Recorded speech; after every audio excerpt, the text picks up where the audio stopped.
Fortunately for Trump, Vice President Kamala Harris doesn't share his values set. Tomorrow, she will preside over the certification of Donald Trump's victory. Harris will protect the tradition of peaceful transfers of power as Donald Trump celebrates efforts to destroy it. We're going to pause it right there for 1 second while I figure out how to activate my camera. What do twin powers activate? Camera, people. It's January 6th. Let me bring this out for a second. It's January 6th. Microphone's good, peeps. The audio's good. I was double checking on the other side. January 6th, 2025. A day that will go down in infamy as the day Trudeau kind of resigns, but still stays in power until they have a replacement. Okay, Justin Trudeau has announced that he is resigning as leader of the Liberal Party of Canada, the so-called Liberal Party of Canada. It's also the 4-year anniversary of the insurrection. And if you ask a bunch of those Democrats, the amount of Democrats who actually said inciting the erection is far too high. But it's the 4-year anniversary of the insurrection, what I call the Fedsurrection, what I call the flicking coup. It was a coup. It was not even a soft coup. It was a hard, violent coup. 3 years premeditated, and calculated so like the most devious, conniving spouse you could possibly imagine, who like plans your his or her murder of his spouse like years in advance, and takes so long to plan it out meticulously. What they did in letting that January 6th insurrection happen, in making sure that it happened, whether it was through the distraction of resources to tend to those pipe bombs so they could breach the Capitol, what they had as far as a long game planned for that. I mean, I got to tell you, if they had it planned that long in advance, that 3 years later, they were going to try to invoke that insurrection to disqualify Trump from the ballot, good for them. I mean, good for them. That's like, intelligence without a moral compass is a weapon and not a tool. But if they didn't think that far in advance and they just went with it, well, good for them also. They're creative. 4 years to the day. And I was supposed to be in DC today to give a keynote. I don't know what keynote means. I know it's an app on Apple that I've never used. To give a talk, to give my 10-minute presentation at the Pardon panel put on by Jake Lang and his posse. Is that the right word? And I couldn't get down because of the snowstorm. And fortuitous as it was, because today my phone is going haywire because of Justin Trudeau resigning. I did a bit with RT. That's right, people. Russia Today, or Russian television, whatever the hell RT stands for, at 2 o'clock. I'm going to get that segment and put it on blast. I'm going to be do a segment with Matt Gaetz, which is going to air tonight, talking about this. It's amazing. It's amazing. My joke was that the insurrection was so powerful and so insurrection-y that the reverberations actually overthrew the Canadian Liberal government 4 years later. Now, why did I start with that video from the beginning? We're gonna talk about the insurrection. We are obviously going to talk about Justin Trudeau, and I'm using the term insurrection tongue in cheek. It was an insurrection if you're a moron. It was an insurrection if you are a Jamie Ratskin Raskin snake in the grass. Why is he called Ratskin? Because he's a human wrapped in rat skin. It was not an insurrection by any means, except for perhaps it was an insurrection against a future Trump administration. The Saturday night, there was a lawfare panel. There was a lawfare premiere of John Eastman's movie. We talked about it yesterday. And this was the video clip that I wanted to play. MSNBC, politically retarded. There's no other word for it. And first of all, we fought long and hard to bring that word back because it's an appropriate term. It is political retardation in the literal sense that their information, their political views are slowing down everybody else. You have flame retardant. There's material that burns slower. It delays the effects of fire. And then you have intellectual retardants and you have political retardants, and their name is MSNBC because they slow down people's information acquisition and political acumen. So they post this, they have a whole segment where they literally melt down because Trump didn't invite press to the event. He didn't announce that he was going to go to this event. He didn't give a script. And you listen to the way they talk about what was done to Giuliani and what Giuliani allegedly did. Listen to this. We'll play a little bit. Joining us now is NBC News correspondent Von Hilliard in West Palm Beach, Florida. Also with us is Boston Globe columnist and co-host of the Sisters-in-Law podcast, Kimberly Atkins-Storr. Vaughn, welcome to a panel of political retardants. Both of you this morning. But Vaughn, give us a sense of this room. The audaciousness of it. The audaciousness of attending a premiere of a movie on lawfare. It's so audacious. Listen to what this guy has to say. It will make you stupider, but in a way, it'll also make you more intelligent because you're going to understand what the idiot propagandist lying morons actually think or actually claim to think. It's the in-your-face MFer, you know? We're going to celebrate the overturning 4 years later of trying to overturn an election. You have, Trump himself saying, I'm a big fan of John Eastman. He was right. He happened to be right. That's why they changed the law, and nobody wants to talk about that. They said he's... You know what's amazing? They have the video of Trump saying this. Why do you think they wouldn't play the video and instead they play a transcript? They read a transcript. Like, you have to ask yourself, if you're remotely intellectually honest, why they would do that. And the answer is quite clear, because they're a bunch of dirty, rotten scoundrel liars. And it's a lot easier to twist when they read it and inflect than just play the clip. By the way, Trump is 100% right. He's not allowed to do it. He's not allowed to do it. And they convinced him he's not allowed to do it. Our vice president, then right after the election, they changed the laws so he can't do it. Now, what he's referring to is the Electoral Count Act, which Congress did change to basically shore up the ambiguities in the 1887 law. Shore up the ambiguities in the 1887 law. Ambiguities for which they are persecuting John Eastman and attempting to disbar John Eastman for theorizing that those ambiguities allowed for his legal theory. So what it's so insanely devious and deceitful. Shoring up the ambiguities. Yeah, there was an ambiguity. And that was John Eastman's legal theory for which he was persecuted and disbarred. You disgusting sons of bitches, period. That Eastman exploited, that he used against the country. So what was the sense of that he used against the country in a private legal theory that he floated internally, which had several outcomes, many of which were, at least 3 of which were Biden winning, and other legal theories which involved send it back to the states to have them look at it. About exploiting an ambiguity? Yeah, it's called the practice of law, you raging jackass. In this room, what was the purpose of this gathering? Is just an in-your-face moment, or just a tale of things to come?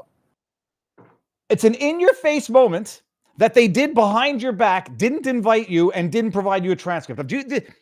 I can't actually carry through with this. It's political retardation. I don't know why anybody would listen to this. I don't know why anybody would watch it except to know your enemy. That is the only purpose for doing it. It's an in-your-face, behind closed doors, hidden meeting. Later on, they say they did it and didn't announce it because they knew that what they were doing was wrong. But yet it's in your face, MFers, because John Eastman proposed a theory that was used by Nixon back in 1962, against JFK in Hawaii. And the ambiguity was so ambiguous that Congress thought it necessary to shore up, remove the ambiguity so that it could no longer be a legal theory that could potentially be exploited or merely invoked, depending on how you want to go about it. Oh, good afternoon, everybody. You know what? I always get so angry at my intros that I almost forget To do our sponsors, people, we got 2 sponsors for today's show, and it is the one. We're going to start off. The first one is the fine folks at the Wellness Company. Peeps, the globalists are gearing up for a pandemic scare after failing at the ballot box in November, possibly. Just weeks before President Trump's inauguration, California Governor Gavin Newsom has declared a bird flu state of emergency, granting himself yet again sweeping powers reminiscent of COVID-19 policies. This comes after a severe case of H5N1 bird flu was reported in Louisiana. Critics like Nicholas Hulscher warn that pandemic fears may be weaponized yet again to challenge Trump's agenda, yet again, including the nomination of RFK Jr. to lead HHS. Is this a health crisis or a power play? Last summer, Dr. Peter McCullough warned about the bird flu, likening the virus's rapid spread to gain-of-function research, which we now know that they in fact do.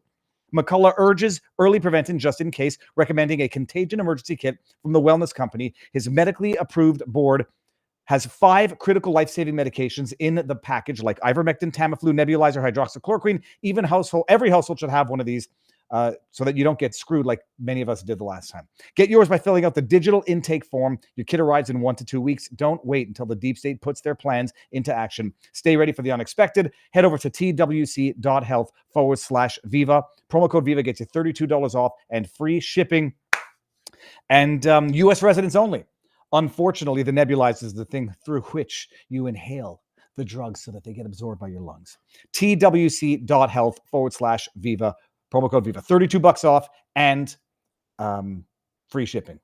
And once you're done with making sure that you get the medication you need, make sure that you get the coffee you want. 1775, it's time to make mornings great again. If your coffee tastes like it was brewed at a UN meeting, watered down, directionless, and catering to the lowest common denominator, you deserve better. Enter 1775's Vitality Coffee, bold and built for patriots who lead, not follow. Lion's Mane and Rishi sharpen your focus faster than calling out the fake news that we are harping on here. While Cordyceps powers your energy like a Trump tweet at 2 a.m. Those hand-picked Bolivian beans, they're so bold, they make Starbucks taste like crap to begin with. No fillers, no compromise, and proudly backed by Rumble, the platform that stands for truth, independence, and the fight for freedom. Go to 1775coffee.com. Use promo code VIVA, 15% off. Make mornings great again with a coffee that delivers bold, uncompromising quality. Powerful and bold, just like all of us. 1775 coffee, promo code Viva. Links are in the description. Oh, so do we get into the good? Is it good news? Ding dong, the witch is dead. First of all, I should have made sure that we are good over on CommieTube. We are. There's a super chat over on CommieTube. Unacceptable fringe. Viva for PM. Tamara Leach for Governor General. Unacceptable fringe for Speaker of the House. Pleb for Deputy PM. Let's go. We're going to get into it. There's a lot of stuff. It's complicated. There's a lot of maple leafs over here. Canada has been liberated, sorta, says Maxim. We got to get into it, what it means, what it doesn't mean. We got Paodis has been watching since the Freedom Convoy. That's a long time. Freaking, what is that, 3 years ago now? Barnes and I have been doing this for damn near 5 years now. If it's 5 years, going to be close too. Let's go over to Rumble. So by the way, simultaneously today, I'm sort of competing with my other stream today, which I've been live streaming all day, the pardon panel in DC. Couldn't make it there, and I wanted to make sure it gets as broad of a viewership as humanly possible. It should end around 5 or 6 o'clock, and I didn't want to compete with it, but I'm going to do the Matt Gaetz segment, give or take 6:30. It airs later on, and I didn't want to miss the stream for today, especially with the news. So doing 2 streams at the same time, and let me see here. Let's just link this here. This is a link to Pardon Panel. I put out my segment, and I think everybody should really get the pressure to Team Trump that there has to be an outright blanket pardon across the board for all Jan 6ers, nonviolent and violent alike, period. I have a 10-minute video fleshing that out, my presentation, so check it out. I'll give you the link and share it around. Let's get to Canada. Look, the day was coming. On the segment with RT, the question I was asked was, does this have to do with Trump? Or at least that was what someone was hypothesizing in the sound clips they were playing. It's like this was not inevitable. This was quite inevitable in that Canada has elections every 4 years if they're not triggered earlier. So regardless of whatever else happened, there was, barring declaring martial law like they did in Ukraine to suspend elections indefinitely, because that's what you have to do to preserve democracy. there was going to be an election one way or the other by, say, September, October 2025. Probably October. I mean, when I ran, it was in September 2021. So there was going to be an election within 4 years. It's every 4 years there's an election by law, unless there's a non-confidence, unless government dissolves and they trigger an election earlier. So it was going to happen sooner than later that there would be an election and the Liberals will get their asses handed to them. They will. And I'm not saying this because I love Pierre Poilievre. I think he's a very smart man, certainly more charismatic than Justin Trudeau, but unapologetically PPC, and I unapologetically do not trust Pierre Poilievre. Nor do I actually think the Conservatives are much better than the Liberals. I mean, I guess we'll get to the same hell path, just slower. So I guess they're better. But it's going to happen. There was going to be an election. Liberals will get their asses handed to them, as will the NDP, because Jagmeet Singh is the most loathsome, second most loathsome, or tied for first Canadian politician currently, if not in the history of Canada. It's a little early. So Justin Trudeau, the rumors were yesterday. Justin Trudeau is going to resign. I was on a Twitter space this morning talking about it. And I said, look, I'll believe it when I hear it, because there were a number of things that he could do that wouldn't be outright resignation. And he sort of did a combination of it, but I'm not trying to quibble that I was technically right because he didn't resign. He resigned. He announced his resignation. There's going to be a leadership race within the Liberal Party. They've prorogued Parliament for 3 months, and I'll explain what that means in a bit. And there's already a leadership race within the Liberal Party. Mark Carney, we're going to get to him, has already thrown in his head. He's already got the website built. It's amazing. So Trudeau made the announcement a little early. I don't think it has anything to do with Trump. I think it has to do with an implosion of the Liberal Party.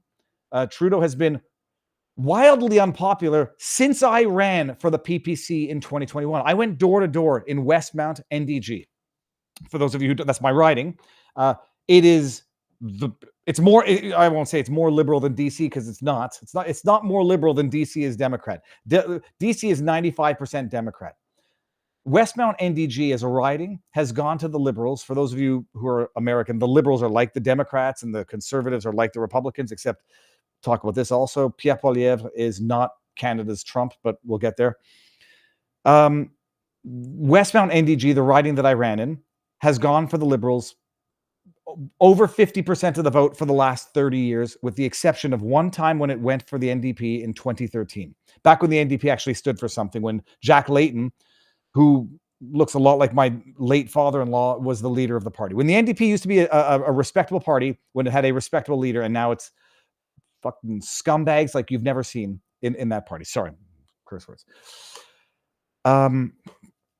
But Trudeau was detested back in 2021. I went door to door, and when I was saying, like, I'm running with the PPC, could you sign my petition so I can get my list of names so I can get my name on the ballot? And people were like, oh, I'll sign it, but I'm not voting for you. I was like, oh, that's premature, but whatever. I said, well, who are you going to vote for? Oh, they said, I'm going to vote NDP as a protest vote to the Liberals. I said, you're voting for the Liberals' brother, and you think that you're spiting the Liberal. But even then, the whole point is everybody hated Justin Trudeau. Everybody. Mark Garneau, the astronaut, the guy who won the riding where I ran.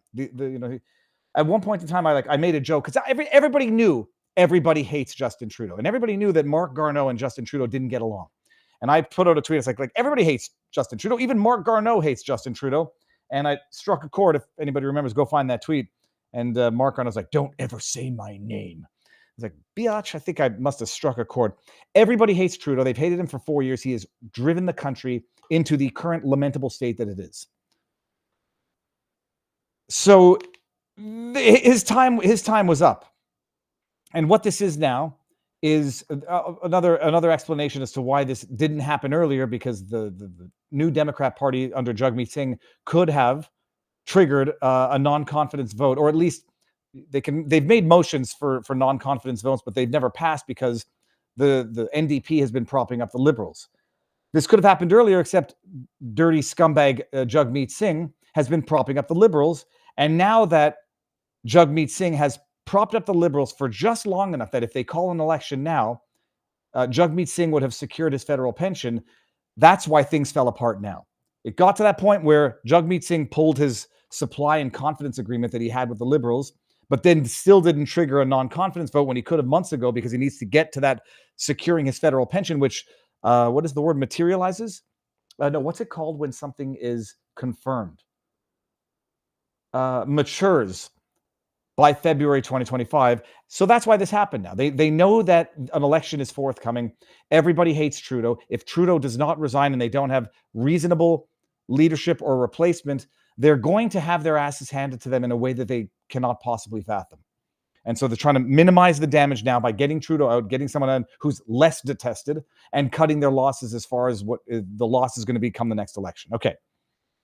Who kept the turn in power? Eastern side of Canada, nothing will change in the future. Well, that's from Mighty Mouse 327.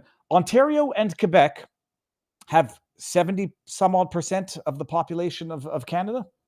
I looked this up in a previous episode, in a prior show. I was shocked. I'm going to ask Grok, what percentage of Canadian population is Ontario and Quebec? Let's see if you can understand my typos. Combined population of Ontario and Quebec constitutes 60% of the total population. So, I mean, yeah, it's true. Ontario and Quebec kind of dictate the government of Canada. And it's true. Ontario and Quebec very much propped up and or voted for, put into power a liberal minority government the last time, and Trudeau since 2015. But Jugmeat definitely propped up the Trudeau government longer than needed, and a lot of this is to be blamed on them. Okay, fine. So Justin Trudeau made the announcement today in a presser, and I'll get the full. Do we go for the? Maybe we'll go through the full presser. Let me just see here. Take a couple of. Oh, this is it. Okay, here we go. Okay, let's check this out. Do we want to? And that's exactly what we've done over the past years. This is. Increased the benefits to families. We made sure the economy was focused on. How do I start this thing from the beginning? And that has changed. Okay, here we go. Despite Okay, what? motivated by what is in the best interest of Canadians. This is The inaudible. fact is, despite best efforts to work through it, This is inaudible. Hold on. Let me get a better. Let me get a better one, or at least I'll just get the clips now. I don't think we really need to listen to the whole thing in any event. Here, Benny Johnson had a clip. Let's play this one here. I love it. Everyone's going nuts, but we'll talk about what it means and what it doesn't necessarily. so last night over dinner, Oh yes. I told my kids about the decision that I'm sharing with you today. I intend to resign as party leader, as prime minister, after the party selects its next leader through a robust, nationwide, competitive process. I intend to resign after they have selected someone after a robust process. Let me just play it again because it's not irrelevant what he said. I told my kids about the decision that I'm sharing with you today. After they watched Barbie, of course, they went and had a Barbie night out, and then he broke the sad news to them.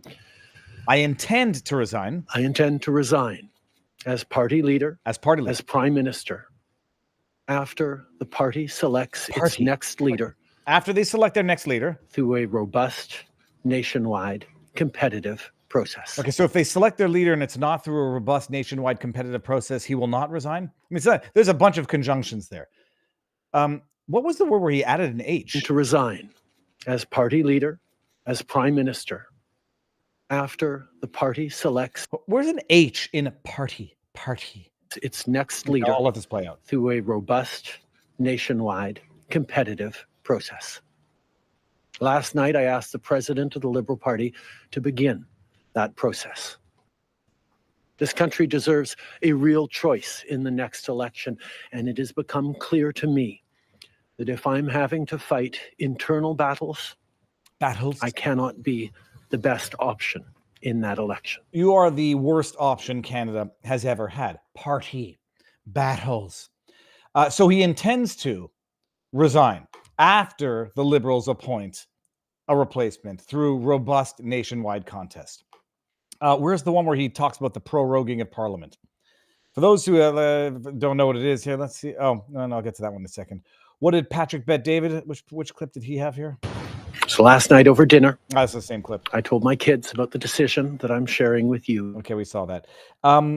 there's a meme going, everyone don't get fooled. I mean, I guess once you know that it's fake, you know that it's fake, but it's kind of classic.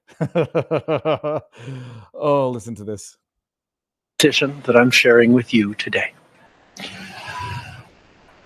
I intend to resign as party leader, as prime minister.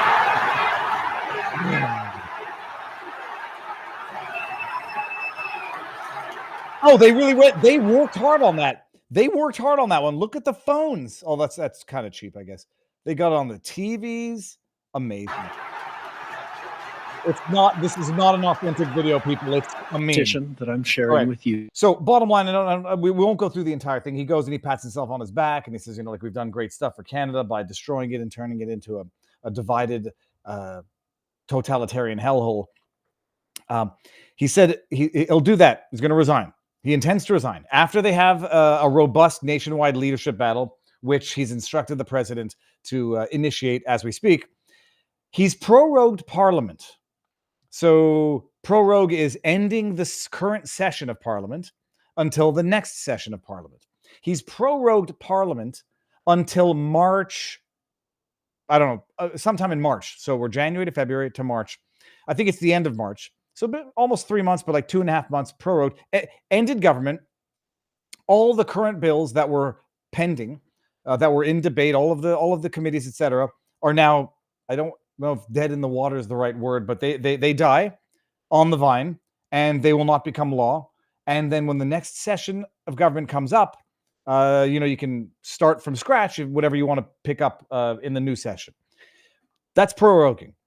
I don't know exactly what what aspects of the government the government doesn't fall apart and the government doesn't stop working, but the session is over and it will be over until March, until after they've had their liberal leadership contest.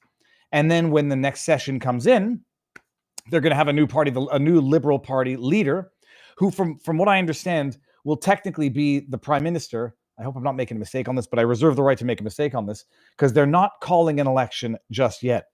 Although once the pension checks hit and once they mature, they will call an election. It's going to come earlier than October, from what I understand. Okay, so they prorogued Parliament. So there's no more session in effect right now. There's no more government business in effect. Whatever. Let me see here.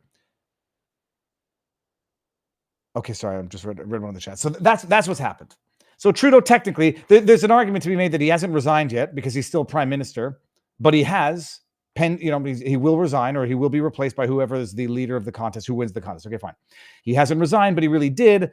And they prorogued government. So even if he didn't resign, he's the feckless leader of a government that's not in session, and they're going to hold their party race. That's what it means.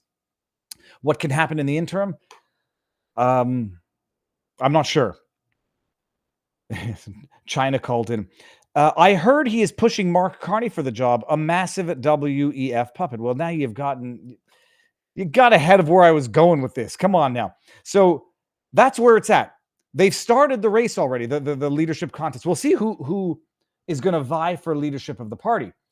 So he's still prime minister, but he's announced his intention to resign. He's prorogued Parliament, so there's no government in session. So he's still the leader of the Liberal Party of a government that's not in session. And he will be replaced by whoever the leader is after their internal race of a robust nationwide race that they have now, give or take 2.5 to 3 months to do. Like the vultures were not already swarming. Where is Carney's website? Mark Carney. I don't know much about him. I was picking the brain of some people. Come on, where's Mark Carney's? He already has his that's irritating because Mark Carney already has his website up. Q&A with Mark Carney. That's not it. Hey, give me 1 second here. I want to find this. I'm just going to go get it over here. Google Mark Carney for Liberals. He's son of a bee sting. I'm going to go get the it's right over. Here we go. Carney for Canada. Okay. Carney for Canada. Open the damn website. He's running. You'll take my word for it, but here we go. Here we go. Look at this. A nice, elderly gentleman with eyes of determination.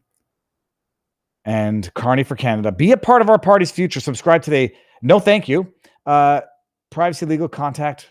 Let me just see what is there. Is this it? It's a landing page. All right. Well, whatever. So he's running. Mark Carney has officially already built a website. So there's not much to it. Contact. No, thank you. The hell is this? Privacy and legal. Before using our site, please read this.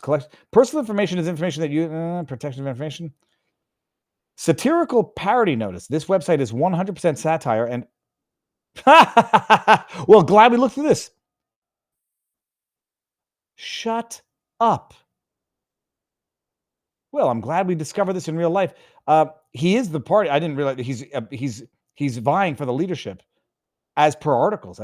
This website is 100% satire and is not endorsed or authorized by Mark Carney or any candidate's campaign. Carney for Canada is not affiliated with Mark Carney or any candidate. Well, that's kind of wild. Yeah, I'm glad we did this in person. Well, a lot of people are going to get duped by that. Let me just turn this down here. Let me bring this one down and bring up the article of Mark Carney leadership. Is Mark Carney interested in the job of the Liberals? Here, Mark Carney makes his leadership pitch to skeptical. No. Just so you know, it's actually interesting. He is vying for the leadership. So the question is, it's going to be between Carney, Chrystia Freeland, which we'll get into in a second. The novelist Margaret Atwood once met a neurosurgeon who told her he was a big fan of hers, that he'd read all of her books and he retired. Okay. Can we get to this here?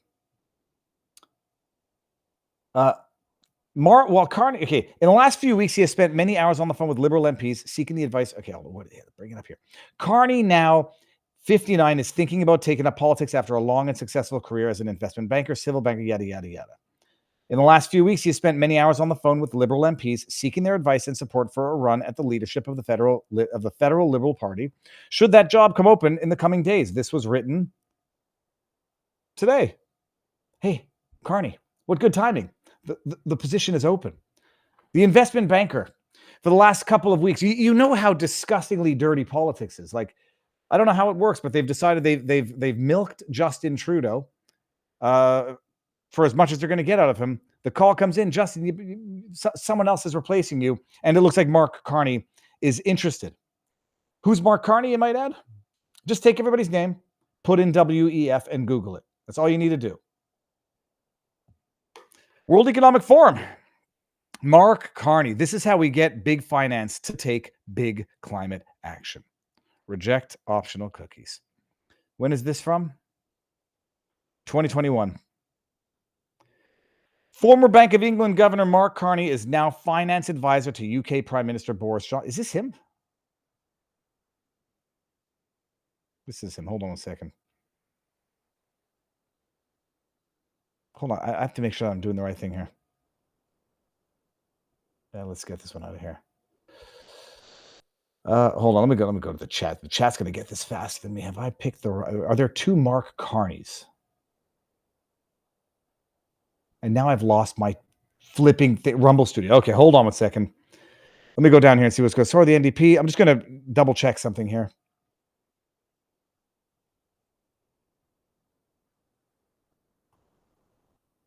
Okay, no, it's the same Mark Carney. I feel like I'm taking crazy pills. Let's just go to the WEF website here. Bada bing, bada boom. Mark Carney chaired Brookfield Asset Management, 1988, bachelor's in economics, Harvard University, yada, yada, yada. New York, Toronto, governor of Bank of Canada. Since July 13, governor of Bank of England, chairman, fiscal stability. Is this the... He is also external member of the board of Stripe, a member of the Global Advisory, Harvard University, yada, yada, yada. Okay. Why do I feel like I'm missing something here? I think Carney has recently been wiped off the WEF site. There's only one. Okay, no, we're not making a mistake here. That's him. M. Sidloy. Good. I feel like I'm going crazy. Carney was governor of Bank of Canada and the Bank of England. Okay. So he's a WEF man. and he's going to run. Then the option is going to be Chrystia Freeland. Remember when Chrystia Freeland resigned the day that she was supposed to present the fiscal update, a fiscal update that was going to indicate that they were $23 billion over the deficit of $40 billion that they had projected. And I said, there's only one reason why she's doing this now, and it's to cover her own ass, because she's going to run for something and she wants to jump ship and dissociate herself from Justin Trudeau as fast as possible. You're going to have Carney, presumably Freeland. I don't know who else is in the running. And then what you're going to end up having is Justin Trudeau is resigning, and it's going to be Carney, a WEF stooge, or Chrystia Freeland, a WEF stooge, who's going to take over the Liberal Party. They're still going to get their butts handed to them in the next federal election. I see Wayne Gretzky would be a great choice. Carney is a long WWEF shill.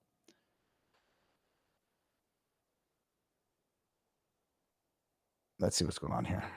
She's WEF times 10. And that's why when some people say, like, it can get worse than Justin Trudeau. But the bottom line is, after whoever takes over the Liberal Party, they're still going to lose the next election. And I mean, unless people are very afraid of the level of fortification, bottom line, it doesn't matter. If it's going to be worse than Justin Trudeau, who's going to take over leadership of the party, they're still going to get hammered by the Conservatives in the next election. Viva run for office, a special SOV. Run again? The only question as to how it can get better, the Conservatives are going to have a majority government, but the only question is by how many and how many seats they're going to win. The PPC needs to get a few voices in Parliament to actually have meaningful opposition and to actually make the Conservatives act in an actual quasi-conservative manner, constitutionalist manner. But that's it. So now that's it's too little, too late, and it's a question of whether or not the damage is irreparable. But we'll see where this is going to go. All right, now let me bring this one up here. Will Canadians get their guns back now? Asks Gray 101 over in Locals. Poilievre has brought the discussion back up in terms of gun ownership, and they'll walk. But again, it's to walk back some of these laws, to undo the order in council that outlawed another 1,500 firearm assault rifle style guns. It's the question is on a national scale what the appetite is for firearm reform. I don't know that it's that much, and even just to undo what Justin Trudeau did since COVID would be massive, and it's not clear that there's the appetite for it. Canadians are of the opinion that guns are for hunting, and you should not have them for self-defense, personal protection. It's a national cultural attitude. Now let's go over here.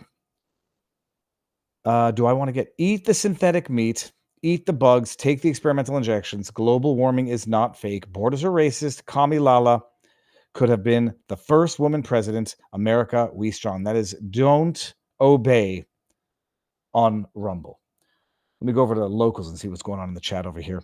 There's no Pudge. There's no Pug like Pudge. There's no Pug like Pudge. She's in here. They're sleeping. I'm not going to wake her up because she's actually not bothering me.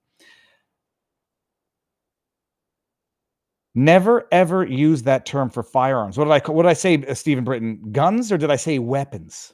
I don't think I use weapons. I think I'm pretty good for that. Trudeau sent the seized guns to Ukraine, says Roostang. No, so the amount of damage that Justin Trudeau has done, when they went along with their revised firearms ban, and then you have that guy, forget his name now, seriously saying that they're going to send those, they're talking about sending those confiscated firearms to Ukraine. Gun ban, Canada, Ukraine. Let me see if I can pull this up real quick. There we go. I posted it, so it's an easier one to find. Look at this. You want to talk about the damage that the Liberal government has done to Canada? The government is today. The government is adding a further 324 unique makes and models of assault-style firearms to the list of prohibited firearms in Canada. This prohibition takes effect immediately. Oh, listen to this. This means I these love this. firearms can no longer be legally used, sold, or imported in Canada, and can only be transferred or transported under extremely limited circumstances. As part of that process, the government of Canada has committed to the Ukrainian government to identify whether some of these guns could be donated to support the fight for democracy in Ukraine. As part of that process, the government of Canada has committed to the Ukrainian government to identify whether some of these guns to the Ukrainian government, whether or not the confiscated items from you Canadians can be sent over to another country because they're so useless for self-protection and fighting tyranny that we need to ship them to another country for self-protection and allegedly fighting tyranny. Who's that effing loser? He looks like he crawled out of the bar. There was a comment over on Rumble, on Locals. Yeah, here we go. Kitten is a geek, says TLDR. Trudeau is stepping down after Parliament has been replaced and a new Prime Minister has been voted in. Not entirely accurate. So he's stepping down. Well, he's prorogued Parliament, so there's no government in session. He's allegedly said he's going to step down after the Liberal Party has voted in a replacement, and then we're going to have elections one way or the other. What's going to be interesting, and from what I understand, it's never happened in Canadian history, although he's technically still the leader, is if they trigger an election before the Liberals have appointed a replacement or the new leader of the party. From what I understand, there's never been an election where there effectively is no leader of the Liberal Party. Technically, he's still the leader of the party, although he'll resign. But I don't think that from what I understand, has never happened. So Chikeli says, we offered our guns to Ukraine and they rejected the offer. I don't know if did they reject the offer? So that's what's going on in Canada, people. Let me see what else is going on. I had some stuff in the backdrop here, but I had to obviously go over that Q&A with Mark Carney. Yeah. Let's see here. Bring on, I'm going to go over to the chat on Locals and see what's going on there. We got do not obey is catching my eyes here. It says propaganda and gaslighting being the meat and potatoes of the psychological war we are under. Truth will be censored. The imperial liars. Well, that is what, if you get more questions in as to what's going on in Canada, I hope that clarifies it. It's I don't think it's good news. I don't think it's bad news. I don't think it changes much, although there are substantial changes. But that's it. I'll double check for some questions afterwards. But the other big news of the day is that Kamala Harris was forced to certify. Kamala Harris certifies her own loss to Donald Trump, and they're touting the more that they tell. By the way, so just you know that this is happening. I'm pulling up an NBC propagandist article for a reason. Listen to this. Listen to this. Today, I did what I have done my entire career, which is take seriously the oath. I have such a dirty joke that I can't say. Viva, shut your mouth and play the thing. Okay. Today, I did what I have done my entire career, which is take seriously the oath that I have taken many times to support and defend the Constitution of the United States, which included today performing my constitutional duties to ensure that the people of America, the voters of America, will have their votes counted, that those votes matter, and that they will determine then the outcome of an election. Even this, you certified the Electoral College votes, you idiot, you rambling idiot. I can't even understand what she's saying. Today I did what my duty is, which is to make sure that the votes count and to, okay. I do believe very strongly that America's democracy is only as strong as our willingness to fight for it. Every single person, their willingness to fight for and respect the importance of our democracy. Otherwise, it is very fragile and it will not be able to withstand moments of crisis. And today, she looks horrible. America's democracy stood. Imagine having to preside over your own loss. So, by the way, it's Vice President Kamala Harris presided over a joint session of Congress Monday, certifying the results of the 2024 election in which she lost to Donald Trump. Oh, democracy. Harris carried through steering Congress' collective endorsement of the electoral vote. She lost, yada, yada, yada. Hands clasped before her, Harris looked ahead plainly and intently as 4 senators took turns reading off the electoral totals from each state. She broke into a wide smile, both when the vote total reached the threshold to declare Trump the next president, and when she received a standing ovation from her party when her vote was read.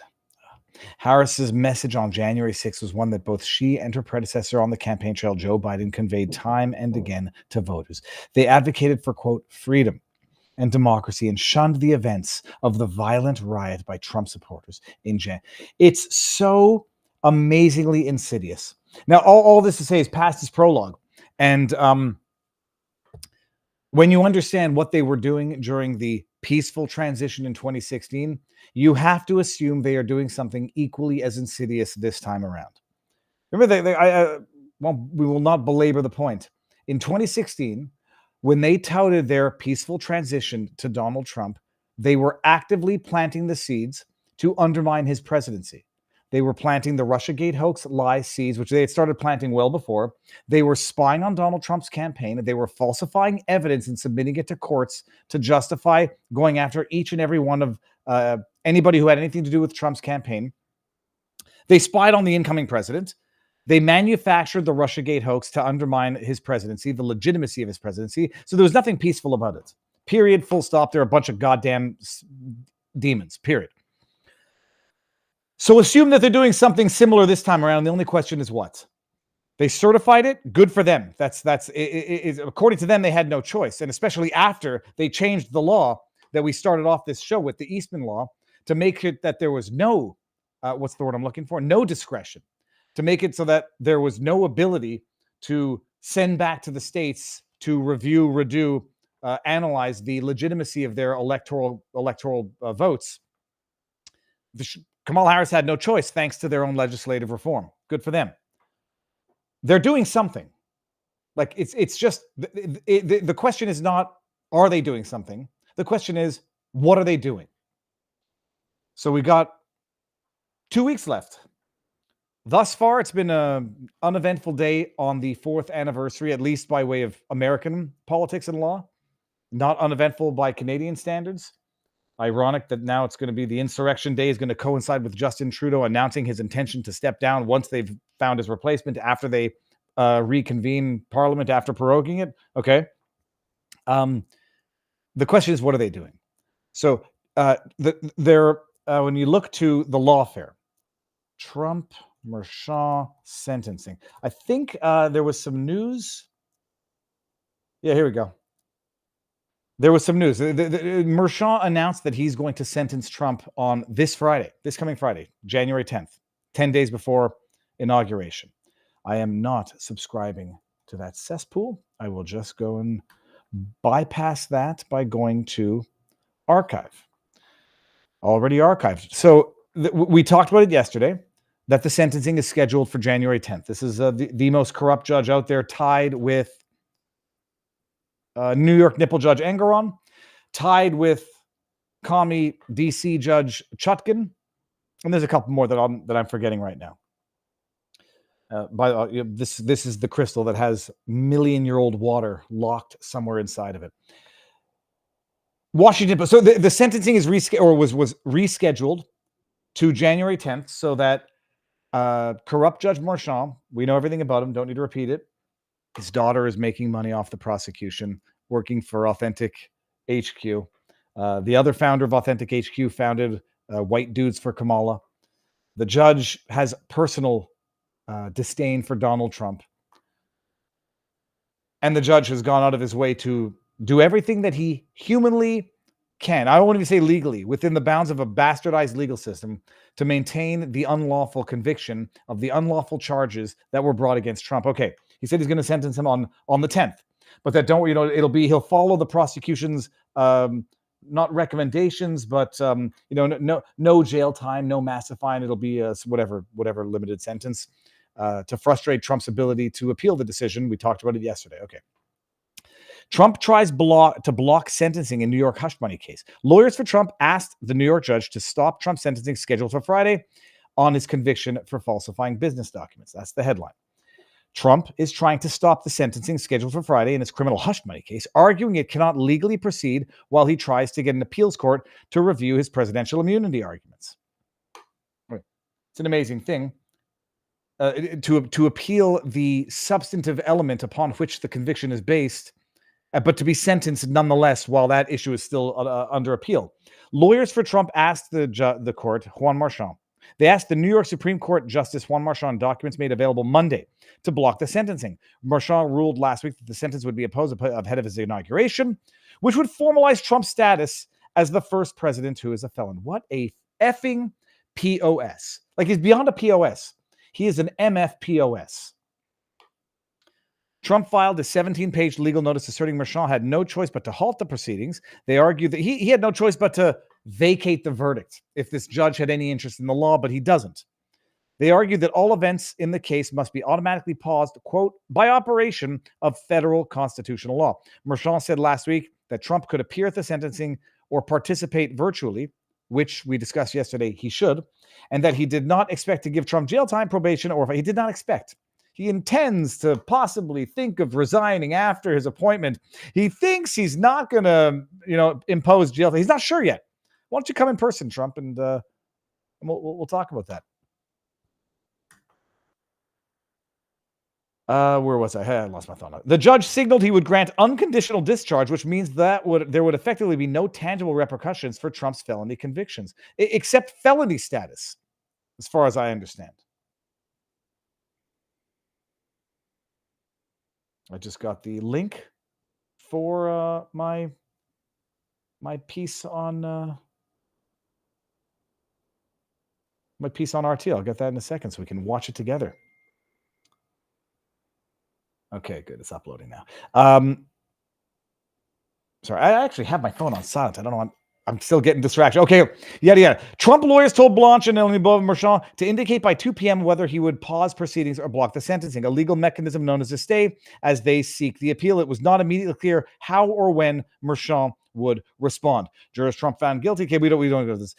The case should have been prohibited under the reasons. We don't need to go over this. This is all crap, and you all know this because you are all above average.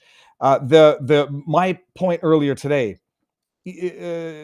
Tim Pool puts out a tweet and says, "How crazy would it be if Marchand decides to jail Trump?" Just like, why not? What would happen if Trump shows up in New York on the 10th, gets sentenced to prison, is locked up, and then can't be inaugurated? And I said to Tim Pool, if Trump follows Barnes' law advice, he doesn't show up in person for that very potential, albeit exceedingly unlikely outcome. Unless he's required to, which I don't believe he is, because he can attend virtually. No reason to do it. I still go one step beyond the legal risk. Yeah, the judge can sentence him. I don't think that's ever going to happen. But then again, I did think the judge was going to vacate the verdict. I genuinely and sincerely believe that one of the reasons for which they insisted Trump appear for the mugshot in Georgia, be arraigned in person in New York, is because they're just hoping, like a bunch of disgusting scoundrels, that someone manages to do something stupid to or from. He's got Secret Service, he's got bulletproof vehicles, and he's a very, very protected man.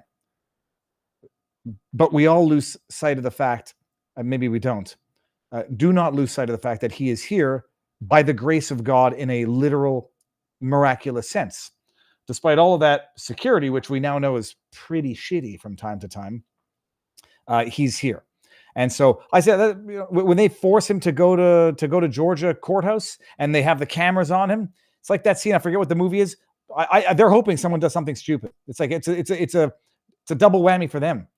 Public humiliation of the perp walk, public humiliation of the mugshot, which backfired wildly, and maybe somebody does something stupid. So he should attend virtually for every reason under the sun. Stay the hell out of New York. But I don't think the judge is going to sentence anything. I don't think the judge is going to stay his sentencing. He wouldn't have said that he's going to sentence if he's not going to sentence. It's not like the judge didn't know what their next move would be based on his last move. So yeah, that's what's going on there. Will Canada get back their guns? Okay, then we got over in Rumble.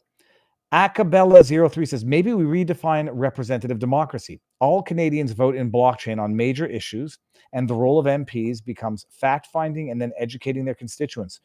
Robust recall legislation. Who was I talking to about the, if everyone could vote on policy issues and you would have immediate real-time populist results of policy issues, they wouldn't necessarily, the politicians wouldn't necessarily have to act on it, but if they didn't, you would know which ones are listening to the people. There could be some benefit there. Crash Bandit on this particular issue says, LOL, the judge is showing us what it will be like living under communist rule. This judge is showing us what it will be like living under communist rule. Yeah, liberal Democrat democracy is what we're watching there. So I think the judge is going to not stay his sentencing. He's done everything that he possibly could to maintain this unlawful verdict, and the reason is, they're telling you what the reason is. It's actually kind of amazing that they're telling you in the article. If it happens, it would formalize Trump's status as the first president who is a felon. I got to actually go send this to Good Logic Joe Neerman, who thinks he made a mistake, that the argument was you couldn't call Trump a convicted felon, or you couldn't call him a convicted felon until he was sentenced. That was the broad consensus. And Joe Neerman, Good Logic, thought that he made a mistake and that you could in fact call him a convicted felon, even though he hadn't been sentenced. And I think Joe might now have to retract his retraction and say that he was right all along. Too many clamps over on CommuTube. Let me see this here. I'll bring this one up so we can try to see it in real time here. Too many clamps can't stand during a crisis. They are quietly telling us what's coming. Viva, will you contact Just X Ashton when it breaks that AAI Corporation is encoded in I guess that means involved, because the V and the C are next to each other. Viva, will you contact Just X Ashton when it breaks that AAI Corporation is involved with the Cybertruck whistleblower patent in 2019? Well, I don't know that. First of all, I'm following that story. Oh, I had the patent open in my back window that I wanted to read after the show yesterday. I'm going to follow the news there. I know what I believe, but I'm definitely open for new information. Forced name change says, love y'all. We can count Alberta out of that guns are just for hunting statement. I am Canadian. My shotgun is also for skeet and home defense, not just hunting. Trudy can pry it from my cold, dead fingers. Well, not to get anyone in trouble, and there's no but to that, I can tell you, having done it, owned it, and done the course, if you tell them that you want it for home defense, you will not get you will not get a Remington 12-gauge shotgun if you indicate that the purpose for which you're acquiring it is home self-defense, period. It's absolutely amazing. But that is the absolute state of Canada.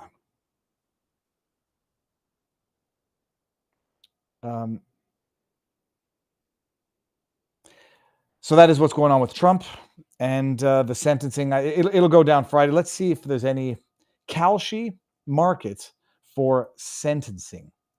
Sentence will try. I want to see if there will be.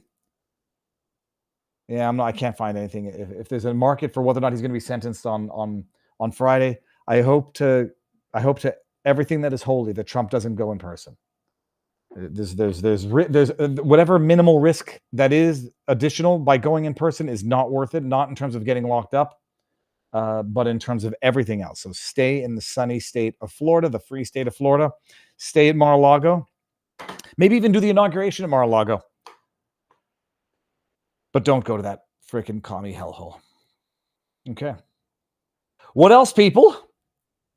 Let me go see if there's been any updating news in general.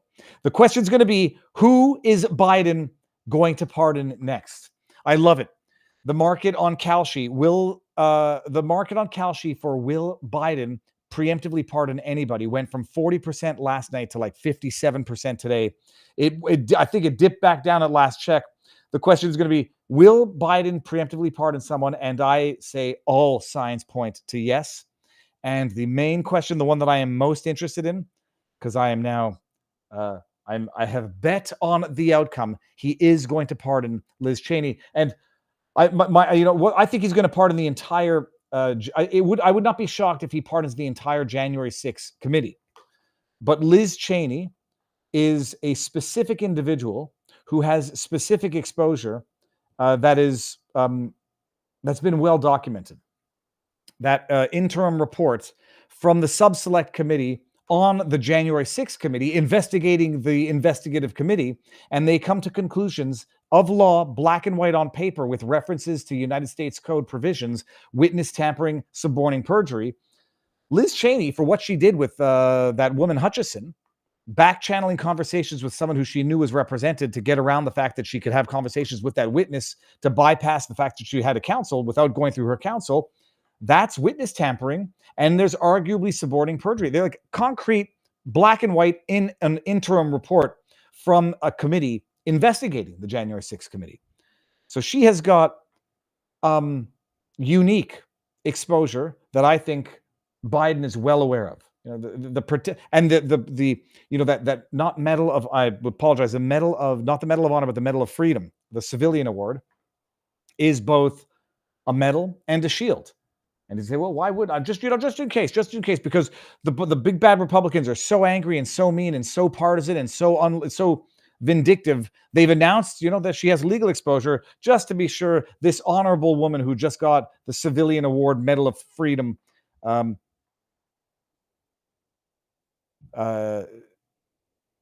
got distracted by a chat there. Well, we'll just pardon her just in case. So you're going to get a preemptive pardon on the one hand and a Liz Cheney pardon on the other. Benny Thompson. Benny Johnson, you're a good man. I don't think you need a pardon. Benny Thompson could probably use a preemptive pardon as well. Adam Schiff. I mean, the thing is, in my view, they all need pardons. Daniel Goldman needs, but these are federal. Arguable as to whether or not it can preclude state prosecution. They all need pardons because I think they've all committed actual crimes. Liz Cheney, witness tampering, suborning perjury. Adam Schiff, perjury, lying under oath. Daniel Goldman, effing liar. They all need pardons. I think what Biden is probably going to do is just pardon the entire committee, just in case. And who else? The question is he going to pardon his brother, Jim? We'll see about that. Encryptus in the house over on our vivabarneslaw.locals.com. Viva, is there any state-level exposure for Cheney? She was acting as a representative of her state when she did the illegal acts. Could that be misrepresenting in some way any state laws she can be prosecuted on? Well, I'm certain. First of all, it's not to be like, it's not to be. Holy cows! Can't do live. Can't do now, live now. Smiley face. There's no question you can find it's not like a Lavrenta Barria thing, like find me the person, I'll show you the crime. If they've committed what I believe to be federal crimes, undoubtedly there's some state law that they broke. And at the very least, in terms of Liz Cheney, although I don't think a pardon would protect against bar sanctions, she's a member of a professional order. It's unethical. It violates the code of ethics to knowingly communicate with a witness that you know to be represented. So there's no question. Hunter Biden, I think there's absolutely no question they can find easily state-level crimes. The only question would be whether or not they're time-barred. So, but bottom line, Adam Schiff, Benny Thompson, everyone on that. Adam Kinzinger is like the only one. I don't know what they did by way of destruction of evidence. Adam Kinzinger in particular. But all of them on that committee destroyed evidence after their committee, and that is a federal crime. I mean, that is the actual obstruction of justice that they were trying to go after the Jan 6 was for. Impeding an investigation. Why would they destroy evidence after their own investigation if it's evidence upon which their committee report was based? It makes no sense. The only reason you do it is to frustrate the sub-select committee's investigation into the January 6th committee's investigation. That alone, they all have exposure, in my view, and I think Biden is probably going to just pardon the whole lot of them. Got into trouble with somebody on Twitter who didn't like that recommendation, as though anybody thinks they need me to give them ideas.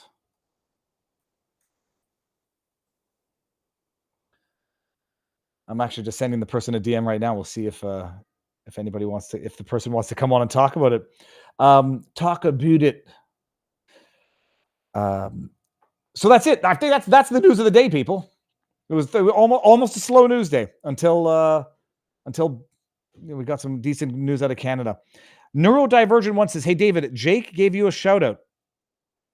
Jake gave you a shout out on your other Jan 6 stream from his prison cell through his white oval." Jake is in prison still, 4 years without a trial, and I don't care what anybody thinks about And when we did that, when he called in yesterday, I think he finally put I'm reluctant to have Jake do a video because I do believe he's in prison, and I don't want him to get into trouble because of doing an interview with me. And I was concerned that someone in the background something might be viewable in the background, and then they're going to go after him for something else. So yesterday, when he popped in to talk, he had a white. Only his face was visible. It looked like a sheet, but a digital sheet that had only a cutout for his face. But he gave me a shout out today. It's great. It would have been nice to be there in person, but it was fortuitous that the plane kept getting delayed. Now is back here, able to do some interviews on the breaking news of the day. And I think I just got another email here. Let me just see something here. Okay, so I just got another request here. Would you be able to spend a half an hour or so talking about Justin's overdue exit? I'll say yes. And his replacement, let's see here. There's an article. Breaking news. Meet your new WEF penetrator.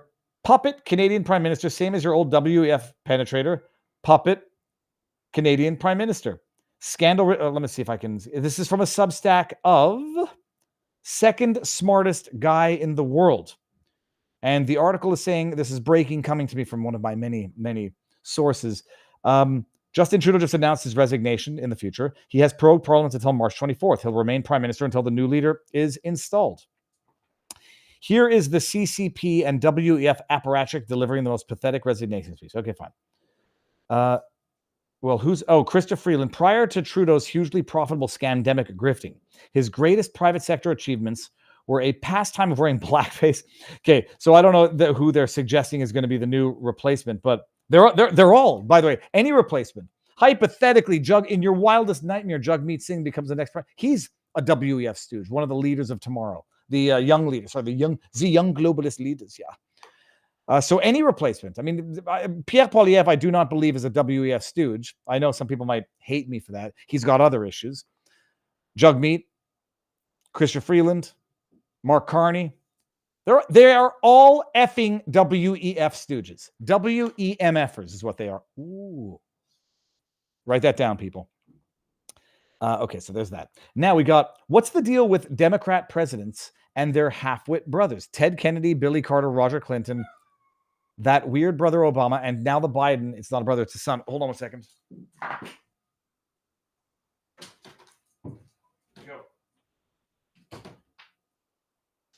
Well, I don't know. Hold on one second. I don't know that that's a Democrat phenomenon. Shoot, just pulled up my plug here. I don't think that's a purely Democrat phenomenon. I mean, George Bush, Jeb Bush is George Bush's brother, right? So which one of them? George Bush brother. Yeah, Jeb Bush, Marvin Bush, Neil Bush. So I'm not sure. I don't know which one would be the idiot brother in that group because they're all pretty much idiots. And then, Mary Trump is Donald Trump's niece. Mary Trump. So everybody's got one. Mary Trump, niece. Is she a niece? Mary Lee Trump, American. She's critical of her brother. Yeah, it's her. She's a niece. Every family's got an idiot brother, and I might be that idiot brother to my other brothers. Yeah, so we got King of Biltong in the house. I'm going to bring it up over here on Crumble because I love the nice purple. I think purple is my new favorite color. King of Biltong says, we plan on constructing our own manufacturing facilities this year. Support us and your health by grabbing some biltong. BiltongUSA.com. Use code VIVA10 for 10%. Hold on one second. Hold on.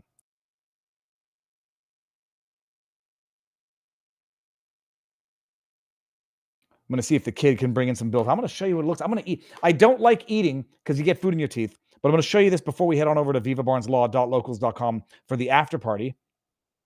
I got to all of the tipped questions. Oh, I didn't get to this one. I just fortuitously opened up in CommiTube. Marcel Echka says, David, have you reached out to AV to the seventh power, the leader attorney's co-host yet? Great guest to have on your platform. Hardly recommend you have viewers head over to her channel, like, share, and subscribe. AV to the seventh power. I want to show what that looks like because I don't know who that is. I have not yet. I can tell you that much because AV to the seventh power. Here we go. Check this out. I haven't, but I will. And I'll show everyone the channel. AV to the seventh power. I like her thumbnails. Hi, everybody. Welcome back to another fun-filled episode. If she says law is fun, well, then I'm going to be suspicious. And I'll give this to everybody so you can go and show some love. Link to channel. Okay, there you go. Thank you for that. We'll definitely have a look at that. I've screen grabbed it afterwards. Let's see what we've got. Did I miss any other super chats on CommiTube? That's random. That's a random name. It says Congress signed a, quote, mass casualties bill, and Trump's closest allies will be with him at the inauguration. Perfect occasion to try to take him all out. Well, look, not to get cynical and paranoid, which I am. When I was, when you're at, I think I may have said this exact same thing. I was once in a room with a $25 million diamond, and we're sitting there holding this thing. Like, there are people out there who would just bust in with guns blazing and kill everybody in this room to get that diamond without even blinking an eye. This is a reality that all presidents typically live with. Is there are people out there at any moment of every day want to take them out. So inauguration is going to be no different. The only question is, when you want to put together a bunch of dots, if they connect, where you have for the last 2 months, government telling you we can't control drones in the sky, and then you have people telling you forever that illegals and dangerous things are coming over the border, and then you have rumors of ground to air missiles. Then you have rumors of missing warheads out of Ukraine or out of what was Russia at the time. So it's scary, but it's been the reality of every president all the time. And like Trump jokingly says, being president is a very dangerous job. Clear sight. Did Viva Frei ever had Anton's sausage in his mouth, or is it just Bill Hardy frickin' har? Let's get the Five Guy jokes in my mouth going on here.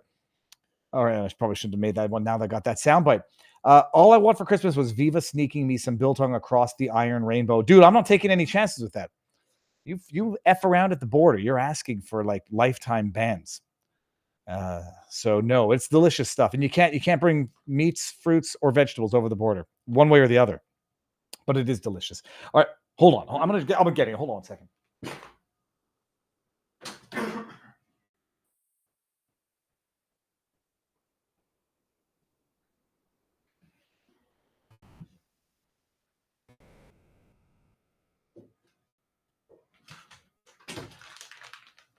Okay, here it is, people.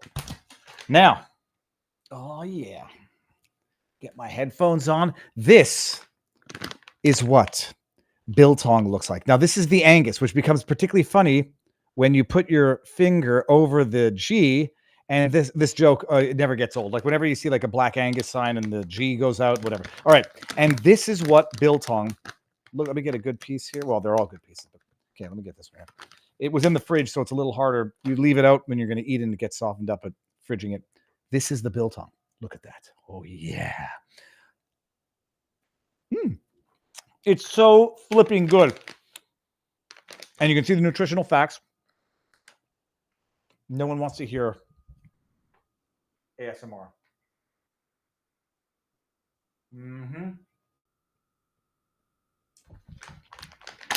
And I don't know if it's good or bad, but I can take on the warning on the label, it says consume within 5 days. I take longer than that every time, and it tastes equally as delicious.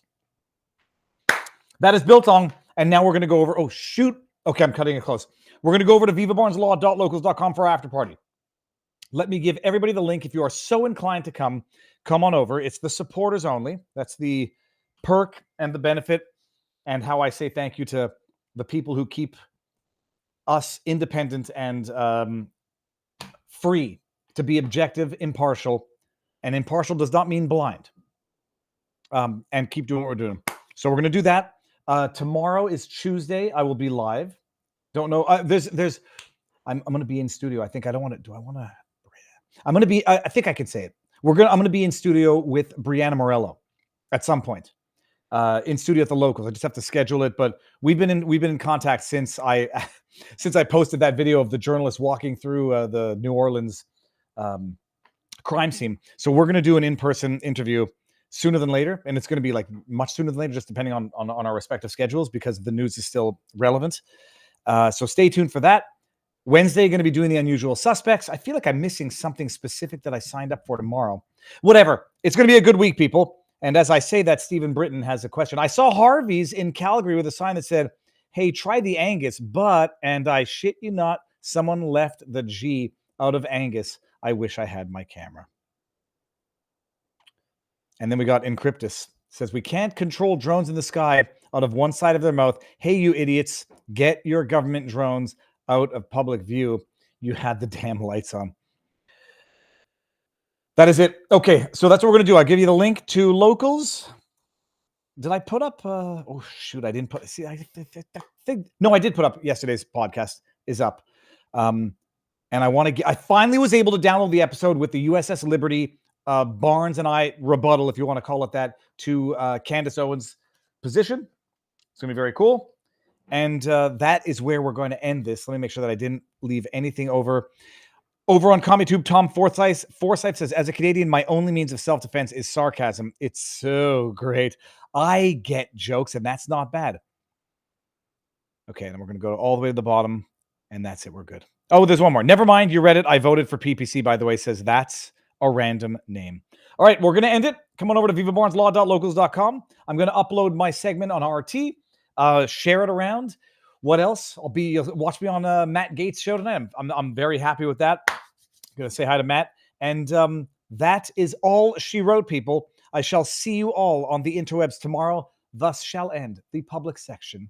Come on over to vivabarneslaw.locals.com. We have a wonderful community, and it's above average, as is everyone else who watches this on the internet. Peace.